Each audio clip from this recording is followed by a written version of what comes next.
episode of the Thought Addicts podcast. Once again, if you're new to the show, I'm Jazz.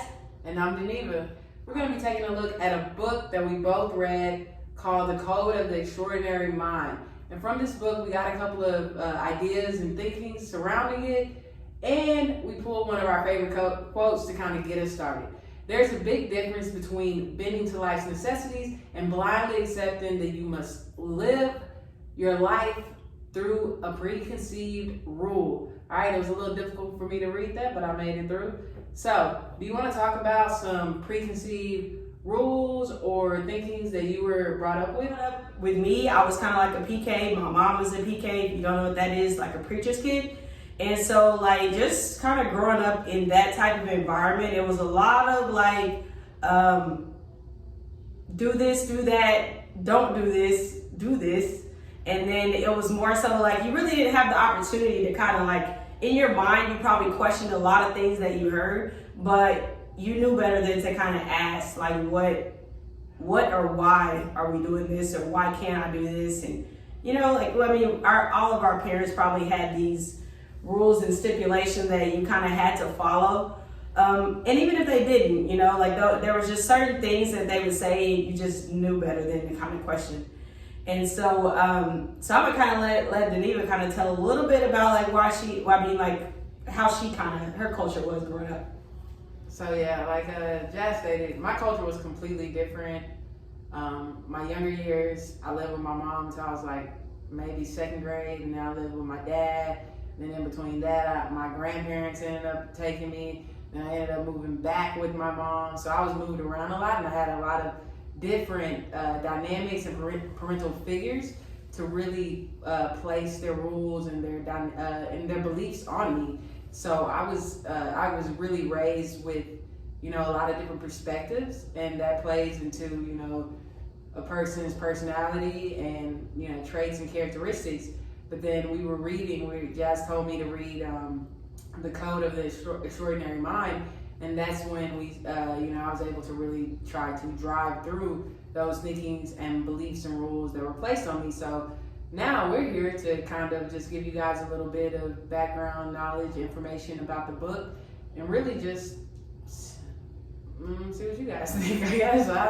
Yeah, I mean, like, and I guess kind of like how I grew up was more so, I lived with my parents pretty much my entire life. We spent a lot of time at my grandparents, just like summers and weekends, and when my parents went on vacation and didn't take us. Mm-hmm. So I mean, like we spent a lot of time there, and with my grandmother being a pastor of a church, you know, like we didn't have a option. Like you had to go to Sunday school, you had to go to the morning worship service, you had to go to the 3 o'clock church service and fellowship with other churches of that same religion. We rarely did we fellowship with other churches with different religions, but they were pretty much very, very close to growing up Baptist. So right. So that was a big part of my childhood. Religion was really, really forced on me, just different rules of the Baptist church. I don't know if you Baptist. Was yours the same? Yeah, I grew up Southern Baptist when I lived with my grandparents, and my dad had to go to church Monday, Tuesday, Wednesday, Thursday, Friday, Saturday, you know. Yeah. Not really, but pretty much every day, every time church had something different, I had to be there, you know. Right. Which is a cool experience. So we're going to dive into some rules that we experienced growing up and some ways that we grew up. And we're going to see if you guys can interact with us, comment, like, share, subscribe, all that, just regarding to the rules that you grew up with as well. Okay. So like some of the rules that I kind of had to abide by growing up was like going to church. Like you couldn't wear pants if you were a female growing up, I guess, in a Baptist church. I don't know, was it the same for you? No, it wasn't the same. I don't know if I ever wore pants, but I think I wore dresses all the time to church. Yeah, you know, it was more so you had to wear a dress, and if you had on a dress that was above the knees, you had to wear like stockings or pantyhose or something, or body socks, something. You had to have on something that covered your legs, and like I guess like that was a really, really big thing that I questioned. I never understood why we had to wear pants to church, because I wear pants all week and then I have to wear pants to church. Like I didn't understand it like that. I've never been a big dress person at all. They probably didn't want the little boys looking up your dress or your shirt or your skirt. That's probably why. Yeah, and I mean I've been to some of the bigger like mega churches that record a lot of stuff, and they, if you do have a dress that is above your knees, like they'll come, the usher will come on your aisle and pass you a little scarf to put over your knees just for camera sakes. But I think that this rule growing up with my grandparents and my parents was more so of a respect thing to God and just to the entire environment. I mean the church, the Baptist church specifically, that's what I can speak on because that's how I grew up. It's a big image is very important. Through religion, what are some ways that you constantly reassure yourself that you are connected with your source? I feel like I kind of remind myself that I don't have to be in a place with other people that may not have the same beliefs. I can just, if I'm alone or rather I'm in front of a group of people, I can still talk to God and still feel connected. I don't have to be in an ordained place in order to have that connection or that relationship with God. It doesn't make me feel any different. I don't feel any difference within our relationship. And so I feel like kind of some of the things that make me feel that I am connected. Yeah. Where do you get your source from? Like, I don't necessarily go to church every Sunday, but I really get my source through, meditation and practicing, calming myself and, feeling the energy around me, because that's something that I've adopted in my adulthood. So what are some ways that you feel, that you really where you get your source from? Well, I mean, I guess throughout my everyday life, like you just kind of feel like that light, or you don't feel dark and condemned. And I mean, I'm constantly kind of like vibing off of the same energy. I'm looking for that energy. Like, I know it's a positive energy. Like, I just have that reassurance within my soul that I feel like whether I'm here or there, like I'm still connected to God. Like, I feel like every time I talk to him, like there's some type of answer. Yeah. Some other ways that they talk about the culture scape is like going to, whether it be like college or something like, or an institution to get higher education. What are your views on that and escaping, the social norms surrounding education? I mean, I guess in this day and time, and maybe more so like when we were kind of getting ready to go to college than now, but I feel like college was a big push. Like it was like almost guaranteed you were gonna be somebody if you went to college, and like kind of just like escaping that aspect of it. My parents didn't go to college right after school, but it was pushed upon me to go to college after school because they didn't. So, and not to say that they weren't successful, but they wanted me to have the easier route, And so, I mean, just from even experience in college, like you kind of start to realize that it's not a necessity. So, I mean, that being pushed into the social aspect of being a college student or being educated, like there's a lot more ways, especially now, to be successful without being educated through college. Right. I think it's very positive to always teach, children, especially today, about, being an entrepreneur or, following your passion, because you never know exactly where that'll lead you. And that's great, because I know culturally, my mom was like, okay, I'm assuming you were going to college. It was like never something that anybody really talked about, but it was just an assumption, It was like her preconceived rule for me was that I would go to college. My mom didn't graduate from college. My father didn't either. The only people that really went to college in my family were my grandma and my aunt. So, after me seeing their success as teachers, I was like, college seems like a good idea, and oftentimes I wish that I would have made, kind of different decisions and followed my dreams a little bit earlier. but you know, it was a part of getting out of the idea of being tied to social norms that were placed upon me. Right. Yeah, I can definitely agree with that one as well. Right. So, are there any other social aspects where you feel like you've had to step outside and you know, kind of culturescape? I mean, I feel like stepping outside, the biggest part of me stepping outside of the culturescape probably would have been just kind of like expressing my sexual orientation to my parents, who I mean, just growing up in the society that I grew up in, it wasn't really accepted to date anyone of the same sex. So just kind of coming out and letting them know that I was dating someone of the same sex and feeling comfortable and confident with doing it, that was a major culture escape for me, just because, you know, like you have the people that raised you who believe one thing and they were instilled one thing, and me stepping outside of their beliefs and the people before them, their beliefs as well was major. And so and just kind of like doing that, like it was almost like a breath of fresh air for me to be able to express that vulnerability with them. Awesome. That's great. What would you say would be one of your the biggest thing for you? I've kind of culturescaped through finding a group of friends in high school that were not of the same race. That was a big part of my culturescape, because, you know, it was just like one of those things that it just made sense to hang out with people that look like you know, and I wasn't that person that did that necessarily, you know, not, you know, throughout high school. And I found some great group of friends, and I can always remember that my mom, one time, she like ripped the covers over my head and she was like, those white girls are gonna be the death of you. And I was like, you know what, they might be, but we have a lot of fun together. But stepping outside of that comfort zone, they've been some of the greatest friends in the world, you know, that anyone could ask for.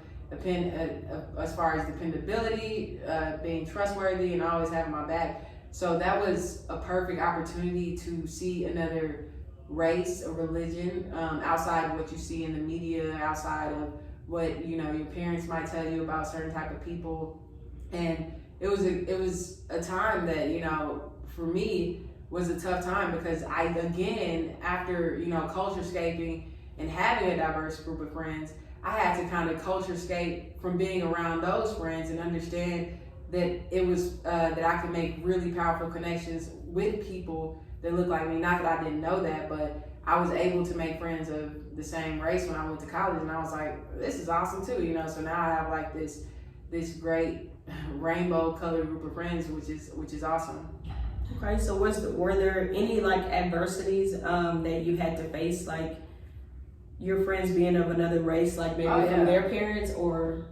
Well, not from their parents, but I just had to kind of have them culture escape from their thinking, because the older we got, the more, you know, I realized. I remember when Black Lives Matter came out, and I was trying to explain to one of my friends that's white, you know, what Black Lives Matter mean, and we're sitting there having an argument, because to me, she didn't get it, you know, what we're trying to say. You know, she's stuck on all lives matter, and I'm like, no, do you realize what's going on in our community? That's of importance. And we had this, you know, argument, and I didn't realize how much the argument had changed her until like 5 years later. And I'm not gonna lie, guys, I called her a racist. But 5 years later, she was like, you know, it really hurt me when you called me a racist. And I was like, you know, well, it really hurt me that I thought you were, you know, acting, you know, racially motivated. And it took me to understand that she had preconceived ideas about groups of people, or she had her thinking that I had to help her through. And by me calling her a racist wasn't beneficial. You know, I could have handled that situation so much differently. But nonetheless, she was able to start to be more aware consciously of how, you know, she perceived other people of other races. And I was able to understand and be more aware of how I talk to people and the labels that I put on people, which are very important to the culturescape, because it can lock people into a thinking or rules that can blind them. Yeah, like a stereotype. Right. Yeah. So another thing that we want to look at in the culturescape is you touched on, you know, your sexuality. How does that in the culturescape align with like marriage? Well, I mean, some of the preconceived rules that I kind of that were forced upon me was that you marry of the same sex. And so like now, like looking forward to marriage, that you marry of the opposite sex, excuse me. So now looking upon that, like, and especially like looking forward toward marriage with the same sex, it's gonna be another hill that I'm kind of gonna have to climb, you know, like just kind of breaking away from the norm of what's accepted within my culture and having to step outside and escape from that. So I guess stay tuned. Do you feel like you would find that you're gonna find peace, doing what you want to do in life? Because oftentimes, we can be bogged down, or our vision can be clouded by what people think. Like, do you think you're finding more peace by living your life? Definitely find more peace kind of living by my rules and my standards of living. So I mean, like, I believe certain things and I'm confident in what I believe in, and somebody else's aspect or judgment of me doesn't really change anything about me. So I feel like just to anybody out there maybe struggling with some of the same things that I have, just stay confident in what you believe in. Like, you're you and you're gonna be the best you. You know what I'm saying? You're not gonna be somebody else. You're not gonna be who somebody may think that you are. You know what I'm saying? Like, so I feel like that being confident in who I am and what I believe in has been like the best thing for me. Like, it's broken so many chains that I've had on me and just kind of helped me excel.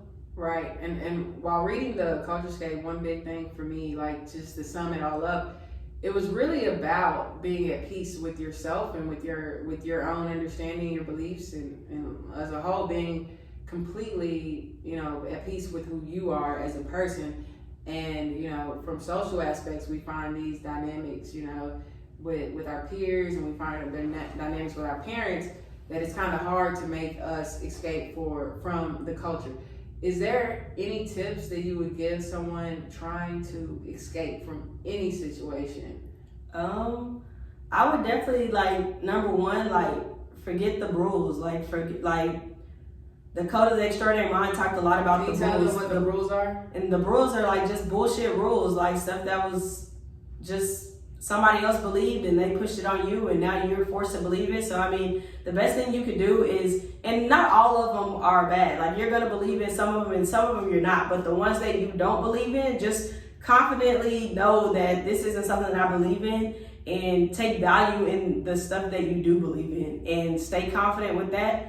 And I mean, that would probably be my biggest tip. Like, my biggest tip is, like, you have to be confident in who you are, what you believe in, and also be open to other people that have different beliefs than you do. That's a major one as well. Like, there's gonna be people that are around you that grew up differently. Be open to the things that they believe in. Like, don't judge them, don't bash them. Like, they're gonna be confident in their beliefs just as well as you are. So you have to kind of walk stride and stride with that and not be hypocritical when you're talking about what you believe in and what they believe in. Right. That's great. That's a great rule. What about you? My biggest rule for the Culturescape is to explore. Explore who you think you are, explore who you think you want to be, make changes, make adjustments, and continue to grow. That would be my rule for the Culturescape. Right. Yeah, so I mean, if you haven't read the Code of the Extraordinary Mind, it's definitely a must read. It'll definitely open your mind up to different cultures, different ways of thinking, different ways to be more confident in exactly like who you are, what you believe in. And it doesn't bash any of the rules that you may have, any of the preconceived rules that were probably instilled in you, but it just kind of gives you a more in-deep, open aspect of like, why do you believe it? It makes you question everything. That was one of the big things that he talked about. Question everything. If you don't believe in it or you feel like it's fishy, question it. You know what I'm saying? Like, get to the bottom of it. And if you choose that that's just not something I'm gonna believe in, then it's just not. And there's nothing wrong with that. So that's my biggest takeaway from Code of the Extraordinary Mind. Awesome. Well, that was great. It was great having this conversation and chopping it up. We are the Thought Addicts.